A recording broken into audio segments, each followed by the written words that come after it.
وطر کی آخری رکعت میں شرکت کرنے والا نماز کیسے پوری کرے؟ چنانچہ عام طور پر رمضان المبارک کے مہینے میں یہ صورتحال پیش آ جاتی ہے لوگوں کے ساتھ کہ اگر مقتدی نے وطر کی آخری رکعت امام کے ساتھ پالی اور اس میں وہ قنوت پڑھ سکا ہو یا نہ پڑھ سکا ہو، بہر صورت وہ بعد میں قنوت نہیں پڑھے گا بلکہ بقیہ 2 رکعتیں بغیر قنوت کے پوری کرے گا۔ یہی حکم فقہا نے اس سلسلے میں نقل کیا ہے کہ اب وہ قنوت کو نہیں پڑھے گا، اپنی جو الگ سے نماز پڑھ رہا ہے اس کے اندر۔ چنانچہ فتاوی تاتار خانیہ میں المسبوق برکعتین فی الوتر فی شہر رمضان اذا قنت مع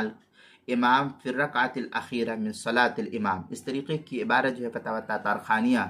جو زکریہ بک ڈپو دیوبند کا ہندی نسخہ ہے اس کی دوسری صفحہ 345 فتاوی شامیہ میں ہے، وَأَمَّا الْمَسْبُوقُ فَيَقْنُتُ مَعَ إِمَامِهِ فَقَطْ لِأَنَّهُ آخِرُ صَلَاتِهِ وَمَا يَقْضِي أَوَّلَهَا حُكْمًا فِي حَقِّ الْقِرَاءَةِ وَمَا أَشْبَهَهَا وَهُوَ الْقُنُوتُ وَإِذَا وَقَعَ قُنُوتُهُ فِي مَوْضِعِهِ، اس طریقے کی لا يُكَرَّرُ